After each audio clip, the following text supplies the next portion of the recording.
بسم الله الرحمن الرحيم.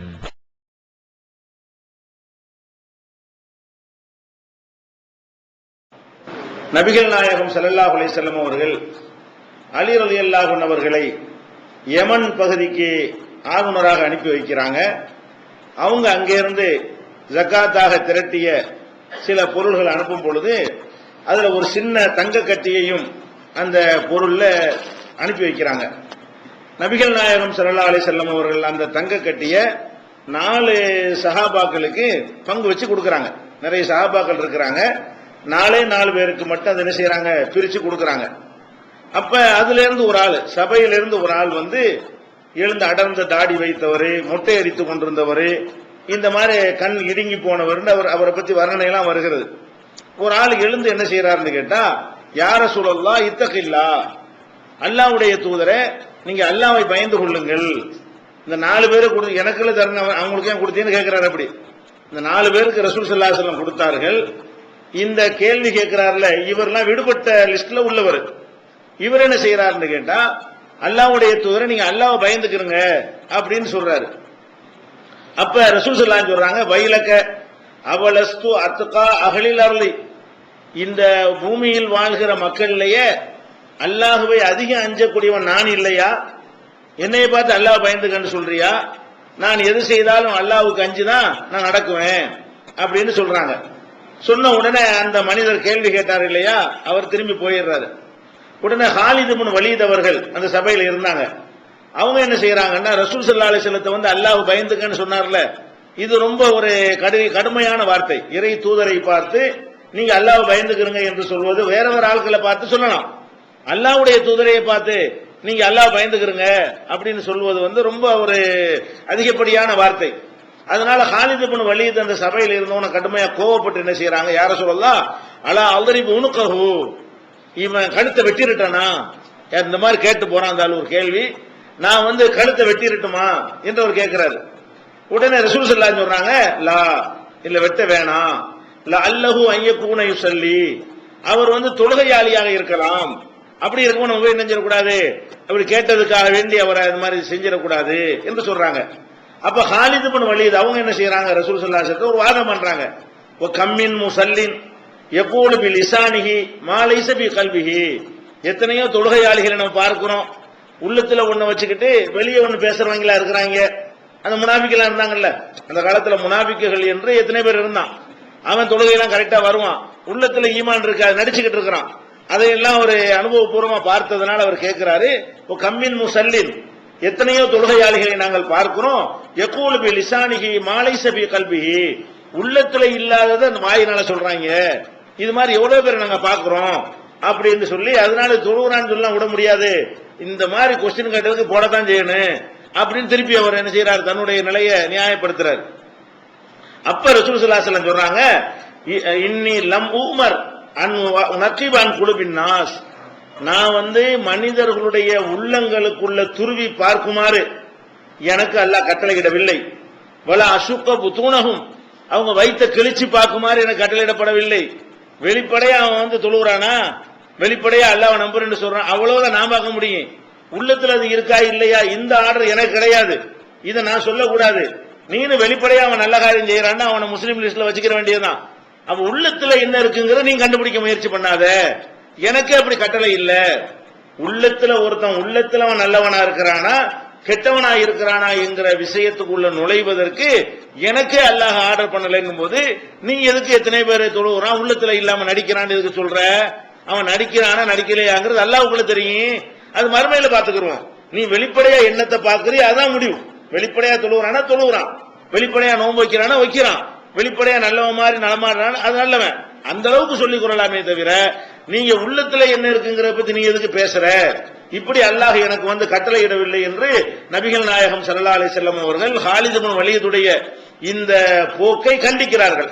இது புகாரியில 4351வது ஹதீஸாக இடம்பெற்றிருக்கிறது. இதில் என்ன விளங்குறோம், நபிகள் நாயகம் ஸல்லல்லாஹு அலைஹி வஸல்லம் அவங்க கூட ஒருவரை பார்த்தார்னு சொன்னா அவன் உள்ளத்துல என்ன இருக்குது, இவன் கெட்டவனா நல்லவனா, உள்ளத்துல வச்சுக்கிட்டு சொல்றானா வெளியில சொல்றானா, இந்த விளையாட்டுக்கு அவங்க போக மாட்டாங்க. அப்படி அல்லாஹ் ஆர்டர் பண்ணலைங்கும் போது நம்ம ஒரு ஆளை பத்தி என்ன செய்யறோம், அவர் மகான்கிறோம், மகான்களுக்கெல்லாம் மகான்கிறோம், நிறைய நிறைய கதைகள்லாம் கட்டி வச்சுக்கிறோம், அது நடந்தாரு, தண்ணியில் நடந்தாருங்கிறோம், ஆகாயத்துல மிதந்தாருங்கிறோம், இப்படி எல்லாம் என்னென்னவோ ஒருத்தரையும் பற்றி என்ன செய்யறோம், மகான்கள் என்று நம்மளாக தீர்மானம் செய்து கொண்டு இப்படி நடந்து கொள்ற காட்சியை பார்க்கிறோமே. இந்த அதிசை நம்ம சரியா விளங்கி இருந்தோம்னு சொன்னா அந்த முடிவுக்கு வருவோமா? ஒரு மனுஷனை போய் நல்லடியார்னு சொல்ல நமக்கு என்ன ரைட் இருக்கிறது? அவர் அல்லாஹ்வுடைய நேசர் என்று முடிவு செய்யக்கூடிய அதிகாரம் நம்ம கையில் எங்க இருக்குது என்ற ஒரு முடிவுக்கு நம்ம வந்து இருப்போம். அதே மாதிரி உசாமா ரலியல்லாஹு அன்ஹு அவர்கள், அவங்க ரசூல் ஸல்லல்லாஹு அலைஹி வஸல்லம் அவங்களுடைய ரொம்ப நெருக்கமான ஒரு தோழர்ல ஒரு ஆள். ஏன்னா ரசூல் ஸல்லல்லாஹு அலைஹி வஸல்லம் அவர்கள் இந்த உசாமாவுடைய தகப்பனாரு ஸெய்த வளர்க்கிறாங்க. வளர்த்ததுனால வளர்ப்பு மகன் என்று அவரை சொன்னாங்க. அந்த ஸெய்துடைய மகன் தான் உசாமா. வளர்ப்பு மகனுடைய பெயரை நான் வளர்ப்பு மகன் இல்லாம போய்விட்டது. வளர்ப்பு மகன்கிற அந்த உறவு இல்லாட்டா கூட வளர்த்த பாசம் இருக்கத்தானே செய்யும். அதனால இந்த உசாமாவின் மீது ரசூல் ஸல்லல்லாஹு அலைஹி வஸல்லம் ரொம்ப விருப்பம். அந்த உசாமாவை என்ன செய்யறாங்கன்னா, ஒரு போர்க்களத்துக்கு ஒரு சின்ன ஒரு கூட்டத்தோட சண்டையிடுவதற்காக வேண்டி ஒரு யுத்தம் செய்ய வேண்டிய நிலைமை வந்துச்சு. ஒரு படையை அனுப்பி தளபதியா போட்டு அனுப்புறாங்க. அவர் தளபதியா போன உடனே யுத்தம் நடந்துகிட்டு இருக்கும் பொழுது ஒரு ஆள் என்ன செய்யறாருன்னு கேட்டா, நான் சண்டைக்கு வரல, லா இலாஹ இல்ல, நான் இஸ்லாத்துல சேர்ந்துக்கிறேன், என்னை போர்க்களத்துல நடக்கிறது யுத்தம், யுத்த காலத்துல எதையும் பார்க்க கூடாது. ஆனால் ஒருத்தர் என்ன செய்ய சரணடைகிறது, நான் லா இலாஹ இல்லல்லான்னு சொன்னா என்ன அர்த்தம், நான் உங்க மார்க்கத்துக்கு வந்துடுறேன்னா உங்க மார்க்கத்துக்கு சண்டை போட மாட்டேன்னு அர்த்தம். அவர் என்ன செய்யறாருன்னு கேட்டா லா இலாஹ இல்லல்லான்னு சொல்றாரு. சொன்ன உடனே இவர் என்ன செய்யறாரு, உசாமா என்ன பண்றாருன்னு கேட்டா, இன்னும் லா இலாஹ இல்லல்லா அந்த ஈட்டி எடுத்து ஒரே குத்திடுறாரு. போர்க்களமா இருக்கிறதுனால அவர் லா இலாஹ இல்லல்லான்ற உடனே என்ன செய்யறாரு, ஈட்டி எடுத்து குத்திடுறாரு. குத்துனோட ஆளு ஸ்பாட்ல அவுட் ஆயிடுறாரு. யாரு, அந்த எதிரி படையை சேர்ந்தவர். உடனே இவர் மனசுல உறுத்தலா இருக்குது, நம்ம லா இலாஹ இல்லன்னு சொல்லிவிட்ட பிறகு நம்ம இப்படி குத்தி விட்டோமே, நம்ம தப்பு செஞ்சிட்டோமா, ரசூலுல்லாஹ் கேட்கணும் அப்படின்னு நினைத்து கொண்டு நபிகள் நாயகம் ஸல்லல்லாஹு அலைஹி வஸல்லம் இந்த செய்தியை சொல்றாரு. அவங்க என்ன சொல்றாங்க, கால லா இலாஹ இல்லல்லாஹ் வ கதல்தஹு, லா இலாஹ இல்லல்லாஹ்னு சொல்லி கொன்னுட்டியா நீ, லா இலாஹ இல்லல்லாஹ்னு சொல்லிட்டான்லப்பா வாயினால, அதுக்கப்புறம் நீ கொன்னுட்டியா அப்படின்னு சொல்லி கடுமையான கோபத்தோட கேட்கிறாங்க. இவர் என்ன சொல்றாருன்னு கேட்டா, யார சொல்லலாம், காலகா ஹௌஃபும் மின ஸிலா, ஆயுதத்தை பார்த்து பயந்துகிட்டு தான் அவன் சொன்னான், உள்ளத்துல இருந்து சொல்லல. ஈட்டியை பார்த்துட்டு நீங்க பயந்துகிட்டு லா இலாஹ இல்லல்லாஹ்னு சொன்னா தன்னை தற்காத்துக் கொள்வதற்கு சொன்னானே தவிர அது உள்ளத்திலிருந்து சொல்ல கிடையாது அப்படின்னு இவர் என்ன செய்யறாரு, உள்ளத்துல உள்ளதை கண்டுபிடிச்ச மாதிரி சொல்றாரு. லா இலாஹ இல்லல்லாஹ் சொல்லிவிட்டு அப்புறம் நீ செஞ்சேன்னு கேட்கும் பொழுது அது வாயினால சொன்னதுதான், பயந்துகிட்டு சொன்னது, என்னுடைய ஈட்டியை பார்த்து விட்டு நான் நெருங்கிட்டேங்கிறத பார்த்துட்டு உயிரை காப்பாற்றிக் கொள்வதற்காக அவர் சொல்லி இருக்கிறாரு. அப்ப ரசூல் ஸல்லல்லாஹு அலைஹி வஸல்லம் சொல்றாங்க, அபலா ஷகத்தான் கல்பிஹி, அப்படின்னா உள்ளத்தை பிளந்து பார்த்து, ஹத்தா தஅலமா காலஹா அம்லா, அவன் சொன்னானா இல்லையான்னு உள்ளுக்கு நுழைஞ்சு பார்த்து அறிஞ்சியலும். நீ ஆயுதத்தை கண்டு தற்காப்புக்கு சொன்னான்னு உனக்கு எப்படி தெரியும்? நீ அவன் உள்ளத்தை பிளந்தியா, உள்ளத்துக்குள்ள அது இருக்குதா இல்லையான்னு போய் பார்த்தியா, உள்ளத்துல அந்த லா இலாஹ இல்லல்லாஹ் இல்லைன்னு கண்டுபிடிச்சு விட்டியா? அவன் வாயினால சொன்னது மட்டும் தான் உனக்கு தெரியும். அவர் மனசுல என்ன நினைச்சுக்கிட்டு சொன்னான்றது அல்லாஹ்வுக்கு தெரியும். அவன் மனசுல வேற நீயத்தோட சொல்லியிருந்தான், அல்லாஹ்ட்ட அவன் மாட்டிக்கொள்வான். உன் வேலை எப்படி, நீ எப்படி அவரை நீ தாக்கலாம், அவர் எப்படி நீ கொல்லலாமே என்று சொல்லி நபி ஸல்லல்லாஹு அலைஹி வஸல்லம் அவர்கள் இதை சொல்றாங்க. எப்படி எத்தனை தடவை சொல்றாங்கன்னா, பமாஸால யுகர்ரிருஹா, சொல்லிக்கிட்டே இருந்தாங்களாம். உள்ளத்தை பிளந்து பாத்தியா, நீ உள்ளத்தை கிழிச்சு பாத்தியா, இப்படியே திருப்பி திருப்பி ரசூல் ஸல்லல்லாஹு அலைஹி வஸல்லம் அவர்கள் கோபத்தோடு சொல்லிக் கொண்டிருந்தார்கள். எந்த அளவுக்கு என்றால், ஹத்தா தமன்னைத்து அன்னி அஸ்லம்து யௌமைதின், இவ்வளவு நாளா இஸ்லாத்துக்கு வராம இன்னைக்கு இஸ்லாத்துக்கு வந்திருக்கலாமா நம்ம. ஏன் அப்படி சொல்றாரு, இஸ்லாத்துல வந்தால் பழைய பாவங்கள்லாம் அழிக்கப்பட்டு போயிடும். நம்ம இஸ்லாத்துல இவ்வளவு நல்லறங்கள்லாம் செஞ்சுவிட்டு இந்த மாதிரி ஒரு வேலையை செஞ்சு அதை அழிச்சு நிக்கிறோமே, பேசாம இன்னைக்கு இஸ்லாத்துக்கு வந்திருக்கலாம் போல இருக்கு. ரசூலுல்லாஹ்ட்ட இவ்வளவு திட்டு வாங்கிட்டோமே, இன்னைக்கு இஸ்லாத்துக்கு வந்தது நல்லா இருந்திருக்குமே, இதுவரைக்கும் செஞ்ச தவறுகள் அழிக்கப்பட்டு ஒரு புது மனுஷன் ஆகியிருப்பானே என்று நான் நினைத்து பார்க்கிற அளவுக்கு ரசூல் ஸல்லல்லாஹு அலைஹி வஸல்லம் அவர்கள் கோபத்தோடு, நீ உள்ளத்தை பிளந்து பாத்தியா, அதுக்குள்ள ஈமான் இருக்கா கண்டுபிடிச்சியா, வாயினால சொன்ன பிறகு நீ எப்படி கொல்லலாம், இதே மாதிரி திருப்பி திருப்பி திருப்பி திருப்பி ரசூல் ஸல்லல்லாஹு அலைஹி வஸல்லம் கேட்டுக்கொண்டிருந்தார்கள் என்று சொல்லி முஸ்லிம்ல 140வது ஹதீஸில் இதை நம்ம பார்க்கிறோம். அப்ப இதுல என்ன வழங்குறது, நம்ம கண்ணு முன்னாடி ஒருத்தர் நல்லா தெரியுது, போர்க்களத்துல வாழ தூக்கணும்னு ஒருத்தன் சொல்றான்னு சொன்னா வாயினாலதான் சொல்றான், உள்ளத்துல இல்லைங்கிறது நமக்கு தெரியுது, ஆனாலும் சொல்லக்கூடாது. இஸ்லாம் நம்ம தடை போடுகிறது, நமக்கு தெரியுது போர்க்களத்துல நடக்க சம்பவம், ஈட்டியை பார்த்தவன வாழை பார்த்தவன குத்தி போடுவார்னு தெரிஞ்சவன அவன் சொல்றான், தற்காப்புக்கு தான் சொல்றான். நம்ம மனசு சொன்னாலும் நம்ம என்ன செய்யக்கூடாது, சொல்லிட்டானா முஸ்லிம் விட்டுறணும், சொல்லிட்டானா முஸ்லிம் ஏத்துக்கிற வேண்டியதுதான். உள்ளத்தை பிளந்து பார்க்கிற டாபிக் நுழையவே கூடாது. இன்னும் சொல்றதா இருந்தா, இப்ப நபிகள் நாயகம் ஸல்லல்லாஹு அலைஹி வஸல்லம் அவங்களுடைய உம்மத்துல மஸ்ஜித் நபவி பள்ளிவாசல்ல வந்து இருந்த சமுதாயத்துல ஒரு கணிசமான பேர் முனாஃபிக் இருந்தார்கள். ரசூலுல்லாஹ் பிளந்து பார்த்து விரட்டி விட்டாங்களா? ரசூலுல்லாஹ் நினைச்சாங்க மூமின்னு வந்து சொல்லிக்கிட்டான், முஸ்லிம்களோட வந்து தொழுகிறான், மசூரா நடக்க உட்கார்ந்துட்டு இருப்பான், முஸ்லீம் அல்லாதெல்லாம் வெளியே போன்னு சொல்ல முடியும், இவனை வெளியேற்ற முடியுமா? இவன் நானும் முஸ்லீம் சொல்லிட்டு இருக்கிறான். போர் விஷயங்களை பத்தி பேசுவாங்க, எவ்வளவு நெருக்கடியான காலகட்டம் அது. போர் செய்யற விஷயங்களை பத்தி கூட பேசுவாங்க, அதுல ஒரு ஆள் உட்கார்ந்துகிட்டு இருப்பான். அப்ப அப்படியெல்லாம் ஒரு நெருக்கடியான ஆபத்தான கட்டமா இருக்கும் பொழுது கூட நபிகள் நாயகம் ஸல்லல்லாஹு அலைஹி வஸல்லம் அவர்கள் இதுல பர்ஃபெக்ட்டா உள்ளவன் யாரு, நடிக்கிறவன் யாருன்னு கண்டுபிடிச்சு வெளியேற்ற பாடுபட்டாங்களா? முனாஃபிக்குகள் யாரும் வரக்கூடாதுன்னு சொன்னாங்களா? போர்க்களத்துக்கு கூட்டிட்டு போனாங்க. போர்க்களத்துக்கு கூட்டிட்டு போறாங்க. போருங்கிறது ஆபத்தான ஒரு விஷயம். அங்க இருந்து கழுத்தறுத்து நமக்கு தோல்வியாகி போயிடும். நம்மளோட படம் வர்ற மாதிரி வந்து எதிரி பக்கம் சேர்ந்துக்கிட்டான்னு வைங்க, நம்ம அழிஞ்சு நாசமா போயிருவோம். அதுல வந்தானு முனாஃபிக்குகள்லாம். ரசூல் ஸல்லல்லாஹு அலைஹி வஸல்லம் என்ன பண்ணிட்டாங்க? அதுக்கு என்ன பதில் சொல்லுவாங்க? நம்ம வேலை அது கிடையாது. சொல்லிட்டானா முஸ்லிம் சொல்லிட்டானா அவ்வளவுதான். இங்க நுழைஞ்சு பாக்குற வேலை நம்ம அல்லாஹ் தரலையே. நம்ம அல்லாஹ்வுடைய டியூட்டி நம்ம எப்படி பாக்குறது? மனிதன் பாக்குற டியூட்டி தான் நம்ம பார்ப்போம், அல்லாஹ்வுடைய டியூட்டி அல்லாஹ் தான் பார்ப்பான் என்று நபி ஸல்லல்லாஹு அலைஹி வஸல்லம் நடந்து கொண்டார்களே. அந்த அடிப்படையில் இதை நம்ம எடுத்துக்கொள்ள வேண்டும். அப்போ ஒரு மனிதனுடைய உள்ளத்துல ஈமான் இருக்கா, அவன் நல்லவனா, அவன் அல்லாஹ்வுக்கு நெருக்கமானவனா, அல்லாஹ்வுடைய நேசத்தை எப்படி நம்ம கண்டுபிடிக்கணும்? பேசிக்கே நம்ம தப்பு பண்ணிடுறோமே. அவுளியாண்டு ஒரு ஆளை எப்ப முடிவு செய்யறோமோ அப்பவே நம்ம டோட்டலா ஈமான் அடிபட்டு போச்சு. ஈமான் இப்ப இல்ல, அல்லாஹ்வுடைய வேலையை நம்ம கையில் எடுத்துடுறோம், நம்ம ஒரு அல்லாஹ் ஆயிடுறோம்.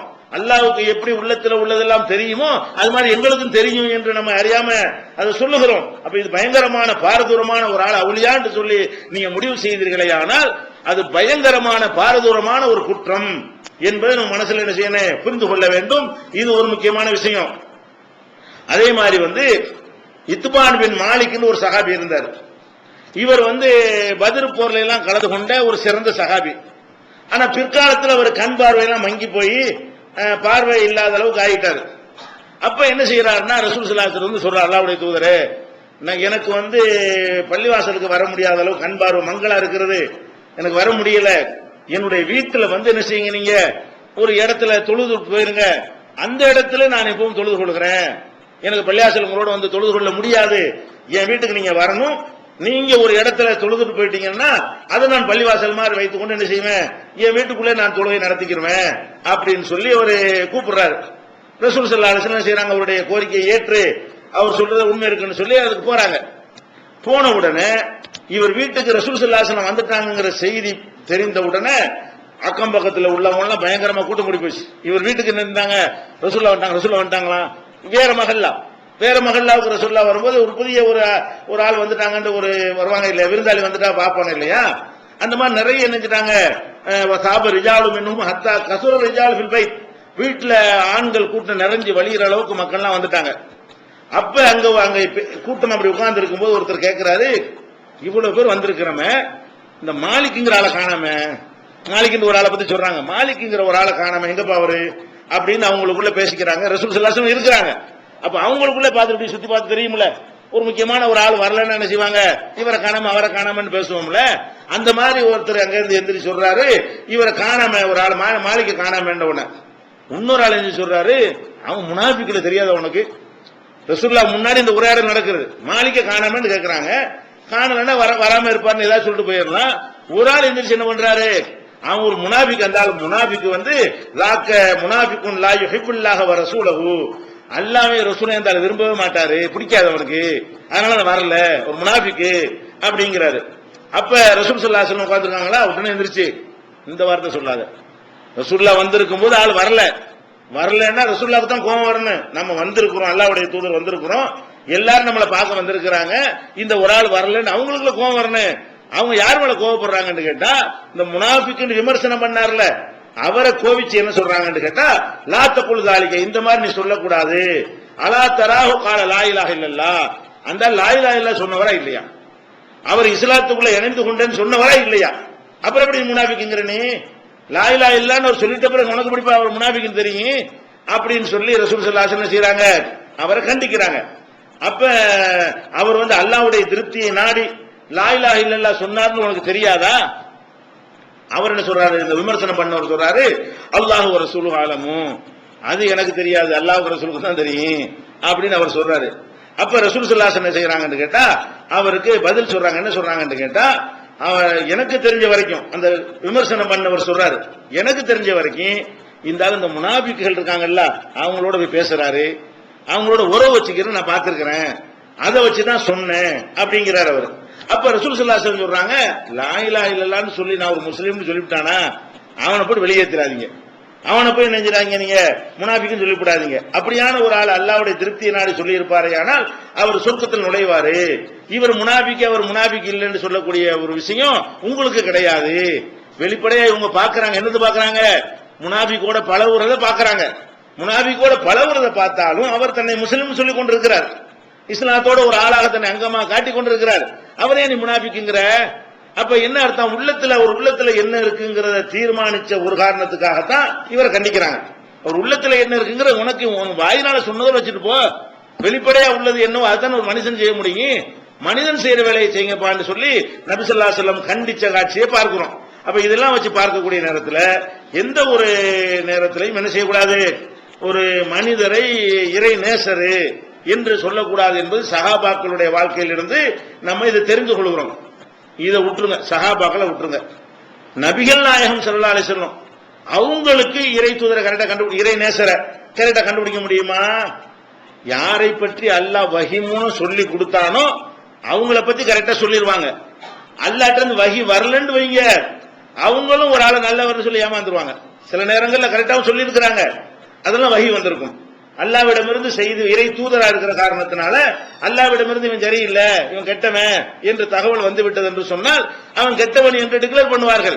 அது அல்லாஹ் தான் அறிவிச்சு கொடுக்கிறான், ரசூலுல்லாஹ் கண்டுபிடிக்கிறது இல்ல. எவன் இறை நேசர் தீர்மானிக்கக்கூடிய இடத்துல இருக்கிறானோ அவன் சொல்லி கொடுத்தால் தெரியும். ரசூலுல்லாஹ்வுக்கு கொடுக்கிற அவங்களுடைய சொந்த அறிவை கொண்டு தெரியுமா? தெரியாது. இதற்கு நிறைய ஆதாரங்கள். இதெல்லாம் சஹாபாக்களை விட்டுருங்க, சஹாபாக்களுக்கு தெரியாது, ரசூலுல்லாஹ்வுக்குமா தெரியாதுன்னு கேட்டா ரசூலுல்லாஹ்வுக்கே தெரியாது. எது தெரியாது? யார் யார் நம்ம முன்னாடி இருக்கிறது இறைநேசர்கள் என்று தெரியாது, அறிவித்து கொடுத்ததை தவிர. சில பேர் சொல்லி இருக்கிறார்கள், அது இறைவன் புறத்திலிருந்து அறிவித்து கொடுத்தது. அறிவித்து கொடுக்காமல் எப்படி எல்லாம் அவங்க நடந்திருக்கிறாங்க. அவங்க சொல்றாங்க, ரசூல் ஸல்லல்லாஹு அலைஹி வஸல்லம் நான் தலைவரா இருக்கிற காரணத்தினால என்னிடத்துல நீங்க வழக்கு கொண்டு வருவீங்க. என்ன வழக்கு? இது ஏன் சொத்து ஓன் சொத்து அந்த வழக்கு வரும். சிவில் வழக்கு இருக்குது இல்லையா, ஒரு பொருள் யாருக்கு சொந்தம் என்ற ஒரு பிரச்சனையை நீங்கள் என்னிடத்துல 2 பேர் கொண்டு வருவீங்க. 2 பேரும் என்னுடையதுன்னு சொல்லுவீங்க.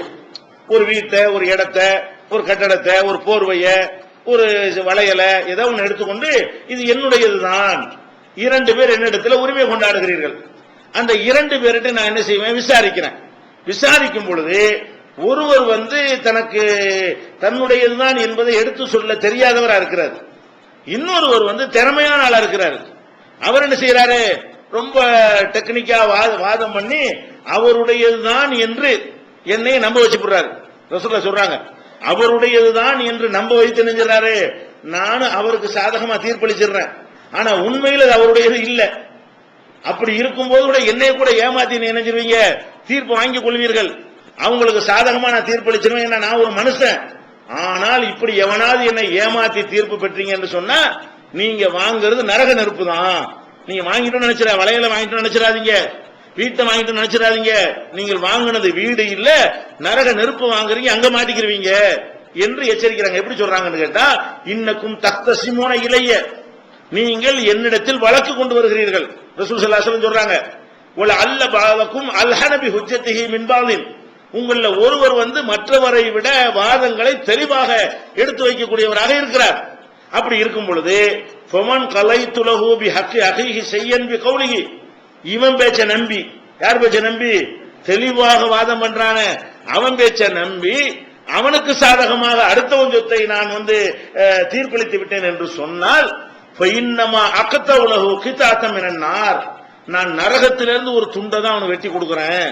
ஃபலா யஹுத, அதை வாங்காத, என்னை நீ ஏமாத்திரலாம்ப்பா, நானே தவறான ஒரு முடிவுக்கு வந்துருவேன், அல்லாட்ட நீ மாட்டிக்கிறவே என்று நபிகள் நாயகம் ஸல்லல்லாஹு அலைஹி வஸல்லம் அவர்கள் மக்கள் மத்தியில ஓபனா டிக்ளேர் பண்றாங்க.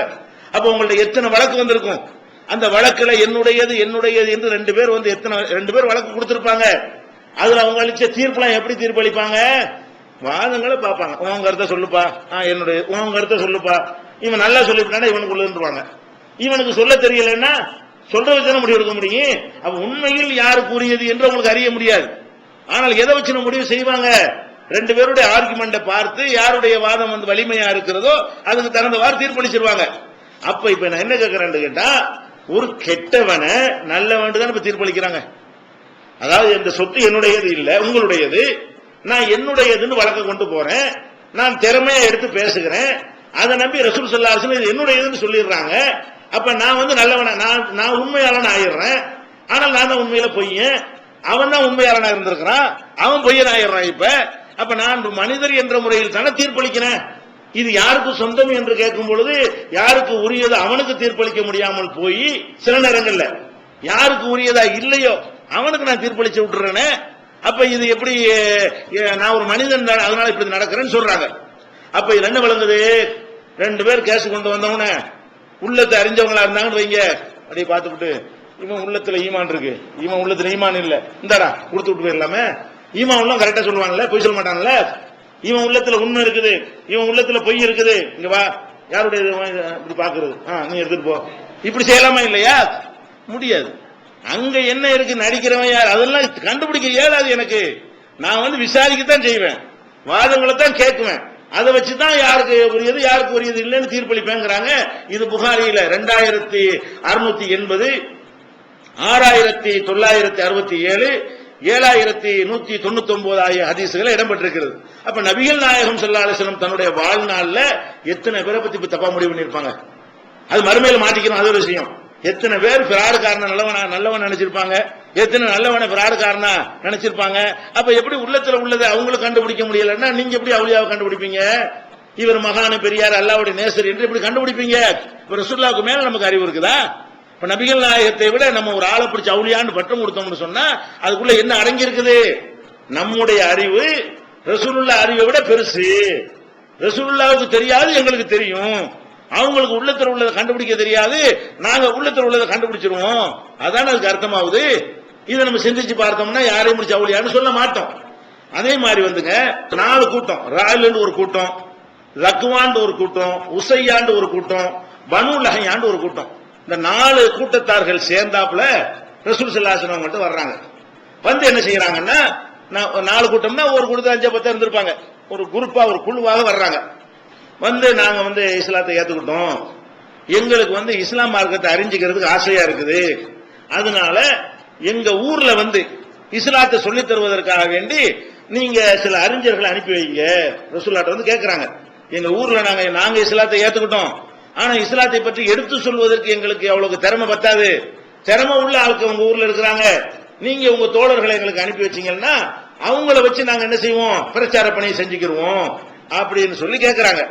அப்ப ரசூல் ஸல்லல்லாஹு அலைஹி வஸல்லம் என்ன பண்றாங்கன்னு கேட்டா, அங்க ஒரு 70 பேரை அன்சார்கள்ல வந்து ஒரு 70 பேர்களை தேர்ந்தெடுக்கிறாங்க.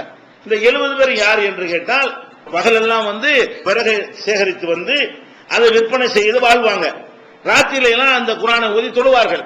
அந்த மாதிரி ஒரு உழைத்து இபாதத்து செய்யக்கூடிய காரிகளாக குர்ஆனை நன்கு அறிந்திருந்தவர்கள் இருந்து ஒரு 70 பேரை தேர்ந்தெடுத்து ரசூலுல்லாஹ் என்ன செய்யறாங்கன்னு கேட்டா, நீங்க எல்லாம் போங்க, இந்த மாதிரி ஒரு 4 கூட்டம் வந்திருக்குது, அந்த 4 கூட்டமும் இஸ்லாத்துக்கு வந்தா எவ்வளவு நல்லா இருக்கும், இஸ்லாத்தை சொல்லி தருவதற்காக வேண்டிய ஆள் கேட்டு வந்திருக்கிறாங்க, நீங்க ஒரு 70 பேர் போங்க அனுப்புறாங்க. 70 பேர் அனுப்புறதுல என்ன விளங்குது?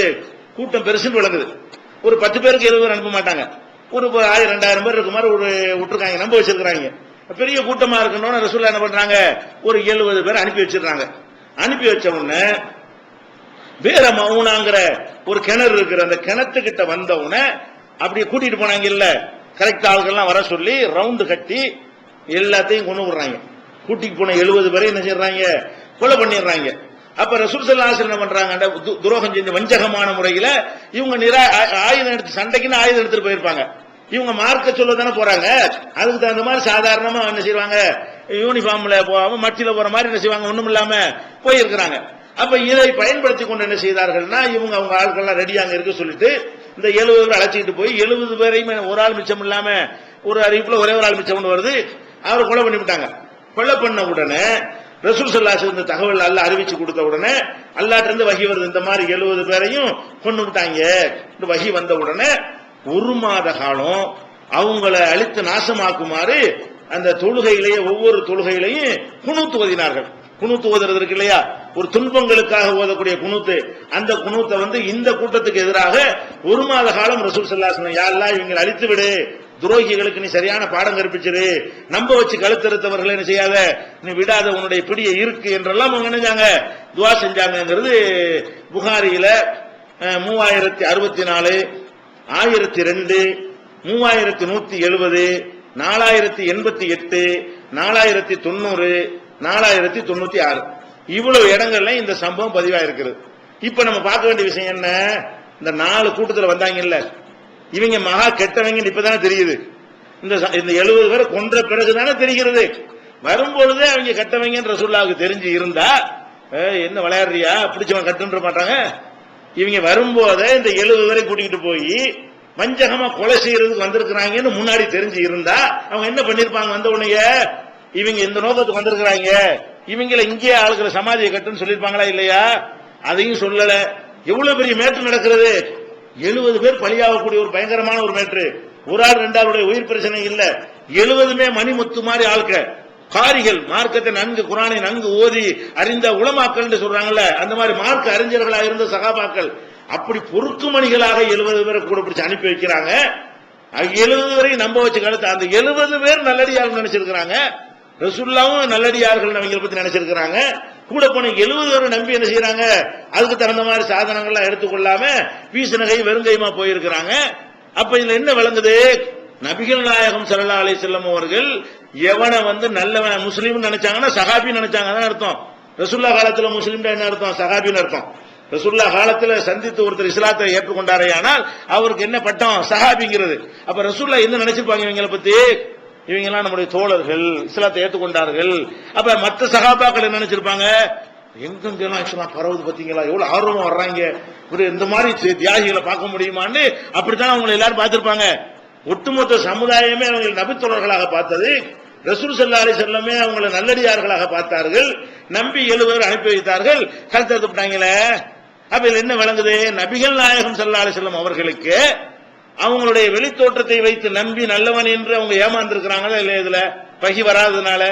கொல்லப்பட்டது வஹியில வந்தவுடன் அது தெரியுது, கொல்லப்பட்டது எங்கேயே நடக்குது அது தெரியுது, கூட்டிக்கிட்டு போனது கண்ணுக்கு முன்னாடி நடக்குது அது தெரியல, கூட்டிக்கிட்டு போனது கண்ணுக்கு முன்னாடி தான் அது தெரியவில்லை. ஏன் அங்கே அந்த மெசேஜ் வரல, கொல்லப்பட்டது எங்கேயே நடக்குது பக்கத்தில் நடக்கல, அதை அவங்க சொல்ல முடியுது, எதனால, மெசேஜ் வந்ததுனால. அப்ப அல்லாஹ்விடம் இருந்து அறிவிப்பு வந்தால் அவங்க சொல்லுவார்கள், அல்லாஹ்விடம் இருந்து அறிவிப்பு வரவில்லை என்று சொன்னால் நம்ம எப்படி ஒருத்தனை வெளித்தோற்றத்தை பார்த்து நல்லவன் ஏமாந்து போவோமோ அந்த மாதிரி அவர்களும் என்ன செய்வார்கள், நல்லவன் தான் என்று நினைத்து விடுவார்கள். அப்ப இது எவ்வளவு பெரிய இந்த ஒரு சம்பவம் பத்தாதா, நபிகள் நாயகம் ஸல்லல்லாஹு அலைஹி வஸல்லம் அவர்களை கூட ஒருத்தன் ஏமாத்தி விடலாம், அவரை ஏமாத்தலாண்டா, உங்களை ஏமாத்தலாம், பெரிய தலப்பா போட்டு பெரிய ஜிப்பா கட்டு நீங்க ஏமாற மாட்டீங்களா? அல்லாஹ்வுடைய ரசூல்கிட்ட நாங்க மூமின் தான் அப்படி நடிச்சு 70 பேர் கூட்டிட்டு போயிட்டாங்களே, அவங்க ரசூலுல்லாஹ் நம்பினதை விட நீங்க நம்பி ஏமாற மாட்டீங்களா? ஒருத்தர் என்ன செய்வான், எப்ப பார்த்தாலும் பள்ளி வாசலே கதி மாதிரி இருப்பான், ஒரே தஸ்பீஹ் உருட்டிட்டே இருப்பான், தூண்ல சாஞ்சிக்கிட்டே இருப்பான், அது மாதிரி என்ன செய்வான், பேசக்கூட மாட்டான், அதிர்ந்து கூட பேச மாட்டான், ஒரே சஜிதாவுலே கிடப்பான், குர்ஆனே வச்சுக்கிட்டு இருப்பான். இப்படியே ஒரு வாரம் பார்த்தோன்னு வைங்க, அவுலியா வந்துட்டான்னு இருவோம், அப்படித்தானே? இதுல இது இப்ப நம்மளை ஏமாத்துறேங்கிறேன் வந்தானா என்ன செய்யணும், அப்படி நிறுத்திக்கிற வெளிப்படையா தெரியுது, நெசமா செய்யறானா நடிக்கிறதுக்கு செய்யறானா அல்ல தான் அறிஞ்சு வந்து போயிட்டு இருக்கணுமே தவிர உடனே கொண்டாட முடியுமா, அவரை மகான் நினைச்சிட முடியுமா, நீங்க துவாசிங்கன்னு கேட்க முடியுமா, அவருக்கு பெரிய பவர் இருக்கு நினைச்சிட முடியுமா? அப்ப நபிகள் நாயகம் ஸல்லல்லாஹு அலைஹி வஸல்லம் அவர்களே இந்த மாதிரி வெளிச்செயலை பார்த்து அவர்களையே இந்த கூட்டத்தாருக்கு ஏமாற்ற முடியும் என்றால் நம்மை போன்ற சாதாரண மக்களை ஏமாற்ற முடியாதா? அப்ப ஒருத்தர் அவுலியான்னு சொல்லி முடிவெடுக்கிறது ரசூலுல்லாஹ்வுக்கு மிஞ்சின அறிவு இருக்கிறவர்கள் தான் செய்ய முடியும். அப்படி யாருக்கும் அல்லாஹ் கொடுக்கவில்லை, அதை விளங்கிக் கொள்ள வேண்டும். அதே மாதிரி இன்னும் பல சந்தர்ப்பங்கள்ல ரசூல் ஸல்லல்லாஹு அலைஹி வஸல்லம் வாழ்க்கையில நடந்திருக்கு. என்ன நடந்திருக்குன்னு கேட்டா, ஒரு கூட்டம் வந்தாங்க, உக்கல்ங்கிற ஒரு கூட்டம், உரைனா 2 பேர் அந்த கூட்டத்தில் சொல்லப்படுகிறது. அந்த கூட்டத்திலிருந்து மதீனாவுக்கு வர்றாங்க. வந்தவன என்ன செய்யறாங்க, நாங்க இஸ்லாத்தை ஏத்துக்கிட்டோம் அப்படிங்கிறாங்க. சரி, வெளியூர் ஆளுக்கு வந்துட்டாங்களேன்னு சொல்லி என்ன செய்யறாங்க, இஸ்லாத்தை ஏத்துக்கிட்டோம் நாங்க தங்க வைக்கிறாங்களா, அவங்களுக்கு அந்த ஊர் ஒத்துக்கொள்ளல.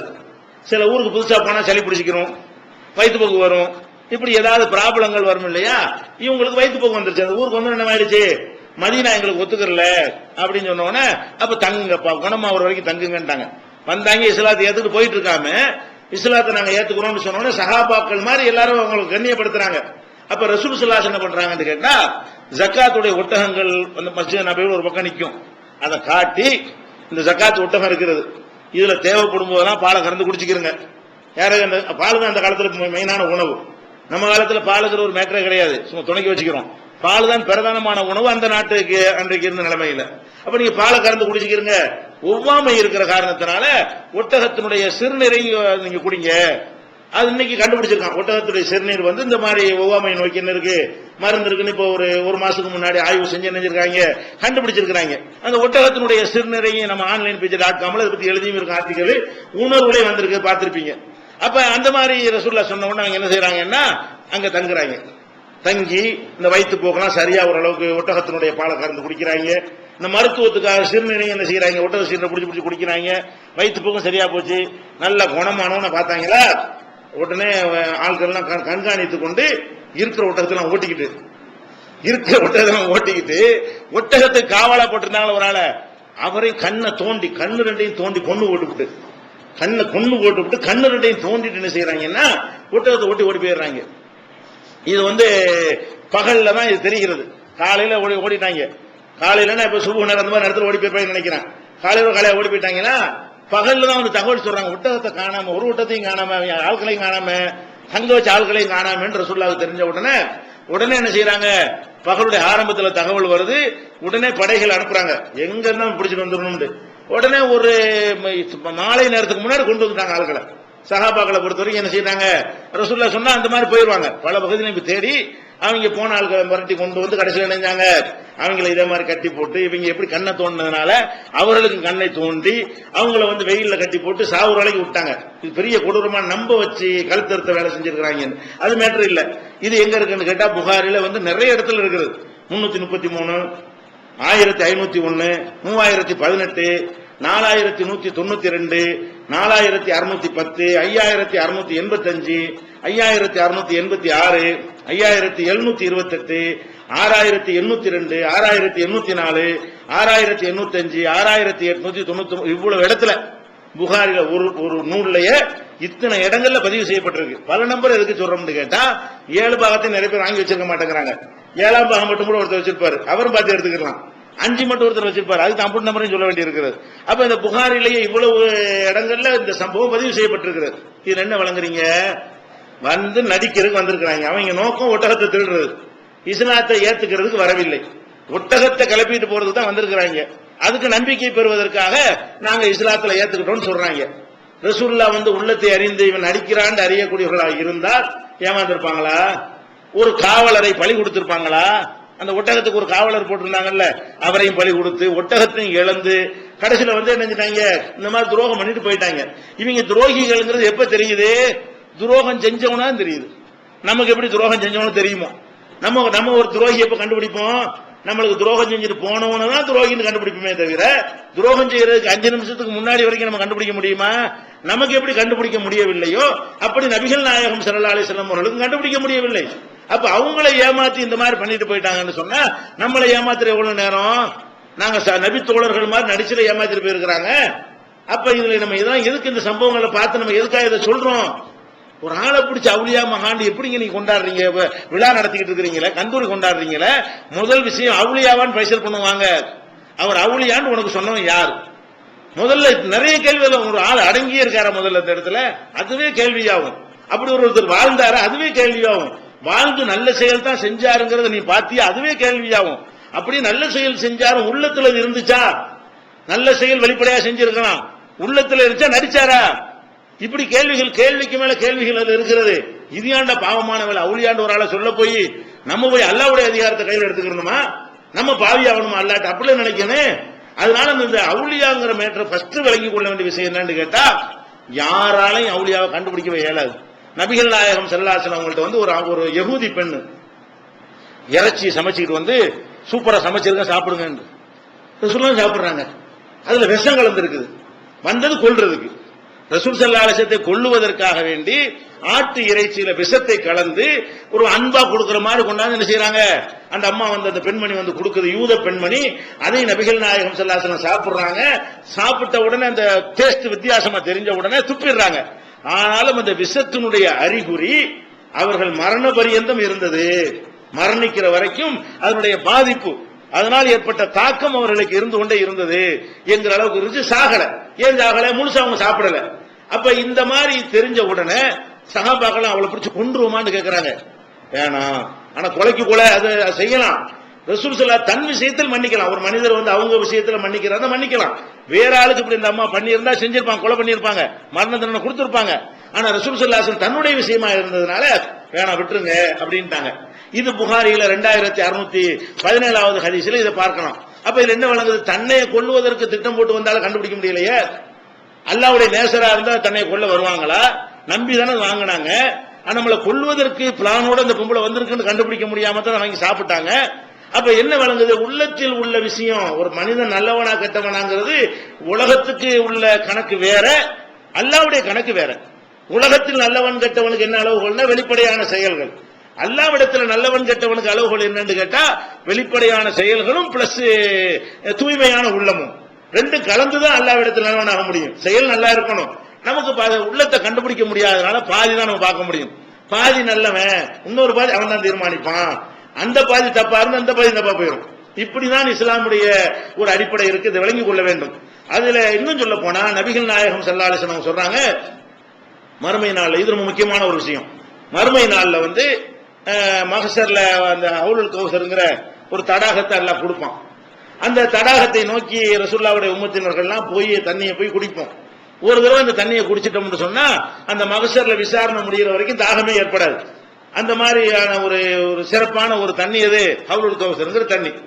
அதுக்கு சில பேர் வரும்போது மலக்குகள் நிப்பாட்டுவாங்க, உனக்கெல்லாம் அனுமதி இல்லை போ அப்படின்னு. ரசூல் ஸல்லல்லாஹு அலைஹி வஸல்லம் அங்க இருந்து பார்த்துப்பாங்க யாரை நிப்பாட்டுறாங்கன்னு. பார்த்தா நாம தெரிஞ்சாளுங்க அஸ்ஹாபி அஸ்ஹாபின்னு சத்தம் போடுவாங்க. அவங்களாம் நம்ம தோழர்கள், என்னுடைய சஹாபாக்கள், விடுங்க விடுங்கன்ற ரசூல் ஸல்லல்லாஹு அலைஹி வஸல்லம் அங்க இருந்து மலக்குகள் தடுக்குவாங்க. ரசூல் ஸல்லல்லாஹு அலைஹி வஸல்லம் இங்க இருந்து என்ன செய்வாங்க, அஸ்ஹாபி அஸ்ஹாபி, அவங்களாம் என்னுடைய தோழர்கள், அவங்களை வர விடுங்கன்னு சொல்லுவார்கள். உடனே அல்லாஹ் அங்க இருந்து பதில் சொல்லுவான், ஃபயகூலு இன்னஹும் லம் யஸாலு முர்த்ததீன அலா அகாபிஹும் முன்து ஃபாரக்தஹும், நீ மௌத்தா போனதுல இருந்து இவர்கள் வந்த வழியை திரும்பி போய் கொண்டே இருந்தார்கள். நீ சஹாபி நினைச்சிட்டு இருப்ப, இப்ப அவங்க சஹாபி கிடையாது, அவங்க வந்த வழியை திரும்பி போயிட்டார்கள், அது உனக்கு தெரியாது என்று அல்லாஹ் சொல்லி விடுகிறான். அப்ப மறுமையில நேருக்கு நேரம் அவங்களை பார்க்கும் பொழுது அவங்க என்ன மாதிரியான ஆட்களா இருக்காங்கன்னு மறுமையில கண்டுபிடிக்க முடியலையே. அவங்க நல்லவங்க நினைக்கிறாங்க, உண்மையில கெட்டவங்களாக இருந்திருக்கிறாங்க. உலக வாழ்க்கையில் வெளிப்படையாக என்ன நடந்தார்கள்ங்கிறத பார்த்து சஹாபின்னு அவங்க நினைச்சிருக்கிறாங்க. ரசூலுல்லாஹ் மௌத்தா போன பிறகு வந்த வழியே ஒரு ரிவர்ஸ்ல ஓடி போயிட்டாங்க. உள்ளத்துல உங்களுக்கு ஈமான் இருந்திருக்கல. இது வந்து புகாரில 3349, 3447, 4740 இது மாதிரியான இந்த நம்பர்களை எல்லாம் பார்க்கிறோம். இன்னொரு அறிவிப்புல எப்படி வருதுன்னா, யா முஹம்மத் லா தத்ரி மா அஹதஸு பாதக், உனக்கு பிறகு அவர்கள் என்னவெல்லாம் புதிதாக உற்பத்தி செய்தார்கள் என்று உனக்கு தெரியாது. நீ சஹாபிங்கிற உன் தோழர்கள்ங்கிற உனக்கு பிறகு புதுசா எத்தனை விஷயத்தை உண்டாக்கி விட்டாங்க, அது உனக்கு தெரியுமா? நீ என்ன ரெக்கமெண்ட் பண்ற என்று அல்லாஹ் கண்டிப்பான். இது புகாரில் 4740, 6526, 6576, 6582, 7049 இதுல எல்லாம் இந்த செய்தியை பார்க்கலாம். இன்னொரு அறிவிப்புல எப்படி வருதுன்னு கேட்டா, அந்த சஹாபாக்கள்லாம் தடுத்து நிறுத்தப்படும் பொழுது இன்னமும் மின்னி, அவங்க என்னை சேர்ந்தவர்கள் அப்படின்ற வார்த்தையை ரசூலுல்லாஹ் பயன்படுத்துவாங்க. என்னை சேர்ந்தவர்கள்ங்கிறாங்க, என் தோழர்கள்ங்கிறாங்க, இப்படி எல்லாம் பலவிதமான வார்த்தைகளை பயன்படுத்தியும் கூட அவங்கள அல்லாஹ் அங்கீகரிக்க மறுக்கிறான். இதுல என்ன வழங்குது? நபிகள் நாயகம் ஸல்லல்லாஹு அலைஹி வஸல்லம் அவர்கள் இந்த மாதிரி தடம் புரண்டு போனாங்களே, அவங்களை நல்லடியார்கள் நினைச்சுதான் மூத்தா போயிருக்கிறாங்க. ஆனா அவங்க தடம் புரண்டு இருக்கிறார்கள். அவங்க நல்லவர்கள் நினைத்துக் கொண்டிருக்கிறார்கள், அதை மறுமையில வெளிப்படுத்துகிறார்கள், அது பொய் என்று ஆகிவிடுகிறது. அப்ப எப்படி நம்ம வந்து ஒரு ஆளை பிடிச்ச மகான்கிறது, ஒரு ஆளு நல்லடி அல்லாஹ்வுடைய நேசர்னு எப்படி நம்ம சொல்வது, இது இன்னும் புரிந்து கொள்ள வேண்டும். இன்னும் சொல்ல போனா மூசா நபியுடைய சம்பவம். மூசா நபி போய் ஃபிரௌன்ட்ட போய் தாவா பண்றாங்க, பிரச்சாரம் பண்றாங்க. இதுதான் இஸ்லாமியனுடைய நிலைமையா இருக்க வேண்டும். அவன் என்ன கேட்கிறான், இஸ்லாத்தெல்லாம் சொன்ன உடனே ஃபமா பாலுல் குருனில் ஊலா, நீ சொல்றப்பா, இப்ப நான் புது மார்க்கத்தை நீ சொல்ற, உனக்கு முந்தி போனாங்களே அவங்க இதெல்லாம் என்ன சொல்லு. முதல்ல உங்க அப்பன் பாட்டன் எங்க அப்பன் பாட்டெல்லாம் மூத்தா போயிட்டாங்களே, அவங்க எல்லாம் நீ சொன்ன மார்க்கத்தை ஏத்துக்கலையே, அவங்களுடைய கதி என்ன அப்படின்னு ஃபிரௌன் கேட்கிறான். அப்ப மூசா நபி என்ன சொன்னாங்க? கால இல்முஹா இந்த ரப்பி ஃபீ கிதாப் லா யலில்லு ரப்பி வலா யன்சா. அது பற்றிய ஞானம் என் இறைவனுடைய பதிவேட்டில் இருக்கிறது. அவன் எதையும் மறக்கவும் மாட்டான், தப்பாக எழுதவும் மாட்டான். அது அவன் எடுக்க வேண்டிய முடிவு. முந்தி உள்ளவன் என்ன நான் ஏன் சொல்ல போறேன்? முந்தி உள்ளவன் கெட்டவன் அடி சொல்லிட்டு போயிடலாம். ஏன் மூசா நபி வரல, அவங்க செய்தி அவனுக்கு போகல, அவன் கல்லு மண்ணு கழுத கூறி வணங்கிட்டு தான் இருந்தான். அவனை பத்தி கேள்வி கேட்கப்படுகிறது. அவங்க நினைச்சாங்க, அதெல்லாம் எனக்கு தெரியாது, நான் சொல்ற விஷயம் சரினா ஏத்துக்க, சந்தேகம் இருந்தா கேளு, அதை செய்யணுமே தவிர அவன் நல்லவனா இல்லையா, இவன் நல்லவனா இல்லையா, உங்க அப்பா நல்லவனா இல்லையா, உங்க பாட்டு நல்ல, இது ஏன்டா என்கிட்ட கேட்கிற? அதுக்கு மூசா நபி என்ன பதில் சொல்றாங்க? இந்த மாதிரி கேள்விகளை உங்கள்ட்ட கேள்வி வந்தா ஷாவுல் மீது நல்லவரா, அஜ்மீர் ஹாஜா நல்லவரா, என்ன செய்யணும்? இல்முஹா இந்த ரப்பி ஃபீ கிதாப், அது பற்றிய இல்மு ஞானம் என் இறைவனுடைய பதிவேட்டில் இருக்கிறது. அவன் எதையும் மறக்க மாட்டான், தப்பாவும் செய்ய மாட்டான். அங்க பாத்துக்குருவோம். இவர் ஏன் நல்லவர்னு முடிவு செய்யணும் உங்கள்ட்ட கேட்பானா? நீ ஏன் நாகூர் ஆண்டவரை நல்லவர் என்று நீ தீர்மானிக்கவில்லை? நீ ஏன் அஜ்மீர் ஆண்டவரை நல்லவர் என்று தீர்மானிக்கவில்லை? நல்ல கேள்வி கேட்பானா? நம்மள்ட்ட அந்த கேள்வியெல்லாம் கேட்கவே மாட்டேன். தீர்மானிச்சா கட்டுப்படுவான். அதை ஏன்டா தீர்மானிச்சனா, என்னுடைய நேசர் நீ எப்படி சொல்லலாம்னு கேட்பான். நீங்க முடிவு செஞ்சீங்கன்னா கொஸ்டின் வரும். முடிவு செய்யல தெரியாது, முடிவு செய்யலன்னு போயிடலாம். நீ அவர் அவுளியான்னு சொல்லல, எனக்கு தெரியாது, இப்படி முடிவு வச்சுக்க. நீ அவுளியான்னு சொன்ன, என்ன பதில் வச்சுக்கிறீங்க? என் உள்ளத்துல கண்டுபிடிச்சாங்க போறீங்களா? வகையில நீ அறிவிச்சு தந்தன்னு சொல்ல போறீங்களா? எப்படி இதை நம்ம சொல்ல முடியும்? இதெல்லாம் நம்ம புரிந்து கொள்ள வேண்டும். யூசுப் நபியுடைய வரலாறு எடுத்துக்கிறோங்க. யூசுப் நபியை சேர்த்து 12 பிள்ளைங்க. இந்த 11 பேரும் பிளான் பண்ணி வாப்பாவை ஏமாத்தி எங்க பிள்ளை அனுப்பி வைங்க, யூசுப் எங்களோட அனுப்பி வைங்க, நாங்க போய் பக்குவமா கூட்டிட்டு வந்துடுறோம். கிணத்துல தள்ளிட்டாங்களா இல்லையா? இது யாக்கூப் நபிக்கு தெரிஞ்சா? பெத்த பிள்ளைங்களே உள்ளுக்குள்ள ஒண்ணு வச்சு வெளியே ஒண்ணு பேசும்போது ஏமாந்து போயிடாரு தாப்பனாரு. சூரா யூசுப் பூரா அந்த சம்பவத்தை சொல்லுது. 12வது சூரா பூரா படிச்சு பாருங்க. அப்ப என்ன வழங்குது? யாரையும் நான் கண்டுபிடிக்க முடியாது, நல்லவன் கெட்டவன் சொல்லி யாருடைய வெளித்தோற்றத்தை வைத்தும் தீர்மானிக்க இயலாது என்பதை புரிந்து கொள்ள வேண்டும். அல்லாஹ்